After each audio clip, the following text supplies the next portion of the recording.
Good afternoon. How you guys doing? Glad to be back here. Obviously, fall of 24, brand new season. Obviously, it's been a hot summer on the football field training camp, and our guys been working very hard. We're super excited to get things wrapped up and get things going to where we can go out here and showcase what we've been working on, and guys are super excited.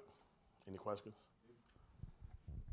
Clayton, these days, especially looking at your background as a player and being a coach, how hard is it to get a sack as opposed to in years past?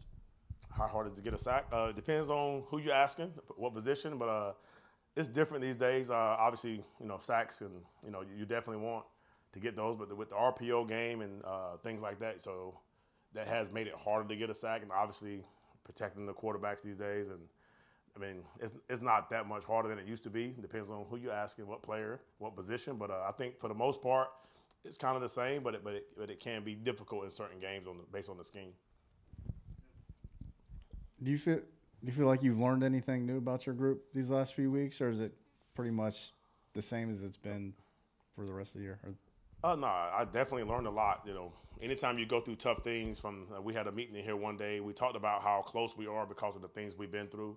And obviously, last season, I don't want to talk about last season, but those type of things make you closer because you go through tough things together as a family, pretty much.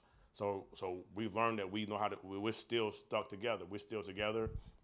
And this summer was, it was a couple of days where, you guys are probably out hanging out, playing golf or whatever in those days, but our guys were out here. So those a couple of tough days in training camp, and it really made us close. And we knew we had to pull together to get each other through a couple of those days. And as a team, I thought we did that, but our defensively, most importantly, our leaders made sure that we stuck together and we didn't fold. So what I learned was that they stick together during tough times and also after. Did you guys rep with the new helmet communication system in the two scrimmages on defense? Absolutely. The very first day, we started in the spring. Obviously, some of the pieces weren't all the way connected. It was just a different format this spring. But this fall camp, we was able to push a button and talk, and nothing worse than getting cut off at 15 seconds. But I'm trying to get a last coaching point in, but I'm used to it. I use it every single play at practice for the past 2.5 weeks, but it's fun. It's really good for us right now. Have you decided who you want to wear that in games? Those not yet, so we'll definitely wait and make sure whoever's penciled in certain spots and what's the best person. I've used different guys every single day, so just to get a feel for who can relay my information back to the defense. Obviously, at that other corner spot opposite O'Donnell had a position battle going on in camp. How would you evaluate how that went through camp? I thought it was really good. I thought all those guys fought really hard. They're still battling. We still have a couple more decisions to make. I think they've all been healthy for the most part. So it's been really good for us to watch guys compete and go against our receivers. We have bigger receivers, small receivers, and trying to give each guy a fair shot to see who goes out there first. But it's been a really good battle, and all those guys have shown that they can go out and play in this league and play against the receivers that we go against. O'Donnell's had a good camp. All those guys have really, really competed, and it makes it fun. We got 4 to 5 really good players.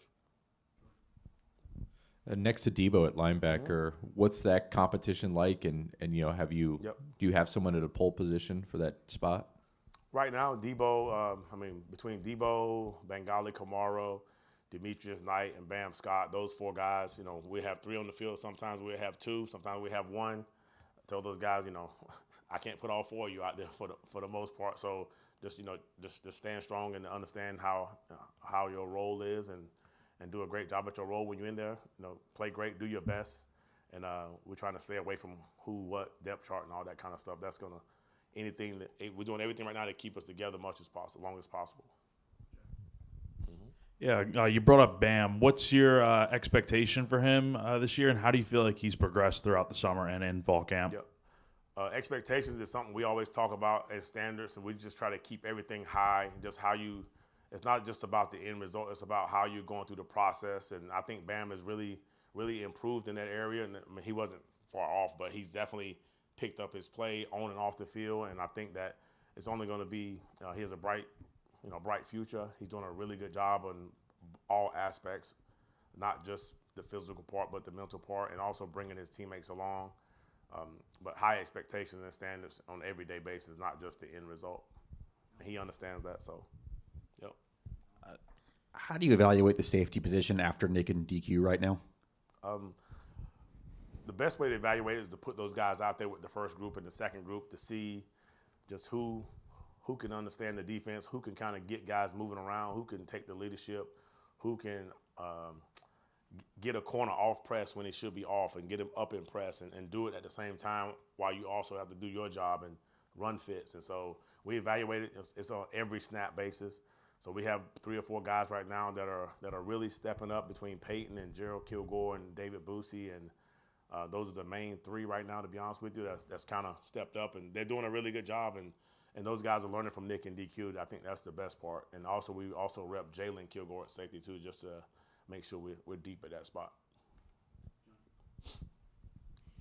During media day before the start of camp, I asked a few of the edge guys and defensive linemen about the quarterback sack numbers from last year and improving that. A couple of those guys kind of fired back at me. Well, did you know we were second in the SEC in quarterback hits, quarterback hurries? And I was curious if that's something that you guys stressed to the players and what the thought process was behind pointing that out to them, if y'all did it all. Yeah, so when we sit in here as a defense, I always talk team defense first, so one guy shine, we all shine. So when I talk about sacks and coverage, to me, they go hand in hand. So if you're getting quarterback hits, that means the ball's getting out just a little bit too fast. That means we're not covering long enough. So that's just how I look at it. And then when you're getting sacks, that means that there's nobody open. The quarterback held it too long, or obviously someone missed a block. It all go hand in hand. So pass rush and coverage go hand in hand. If I said that right now to the defense, they all repeat it because they know that's what I'm about to say. So you can just take that however you want to take it. But our guys did hit the quarterback last year, and when we definitely were second in the conference in quarterback hits. That don't mean that those aren't stats. Those don't really count for anything. But I mean, we have to play better team defense to me. So that was the preaching point to our back 7 guys. Hopefully that answered your question.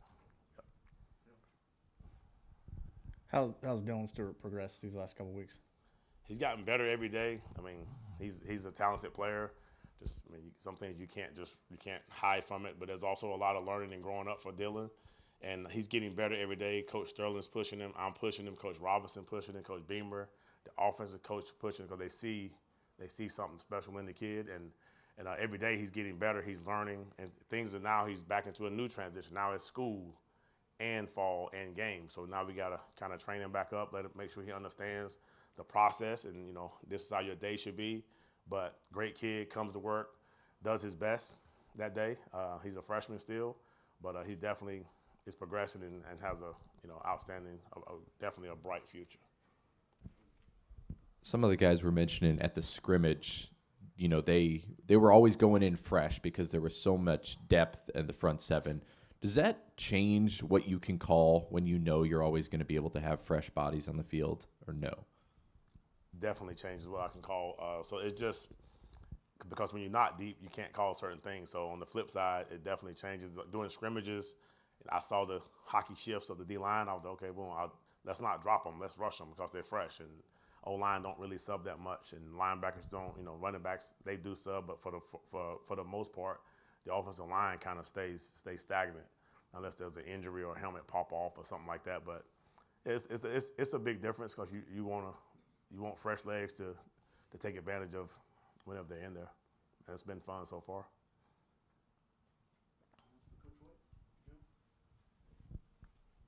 What's been your impression of the quarterbacks and seeing those guys when you're looking at them on the field? I guess you're probably not watching the tape, but I know last year, the week of the Vanderbilt game, I made a comment about Lenore's kind of, giving us too good of a look. You remember that comment? And the very same game, or the next week, he broke one for 35 yards against the SEC defense. And I'm just telling you, he's been fun. Robbie's electric. Those guys bring a different element to the game. And it's been a positive for us to go against that because that's the hardest you're going to get in regards of run game, pass game, and quarterback real runs, like scheme runs. So it's helped us a ton just preparing for the season when we face a team that gives us that triple threat. But it's been fun and competitive. Obviously we didn't go live with those quarterbacks, but we did go live in the spring, and they're tough to bring down. So all those sacks aren't always sacks. I can promise you that. So it's gonna be fun watching them. If I can, I'm gonna be on the iPad for the most part. I'm gonna try to watch them a little bit on the big screen. It's gonna be hard not to watch those guys play because I know what they can do. But I'm gonna try to be focused on the iPad on the sideline this fall. Appreciate it. Thank you guys. See you guys next week. All right, take care.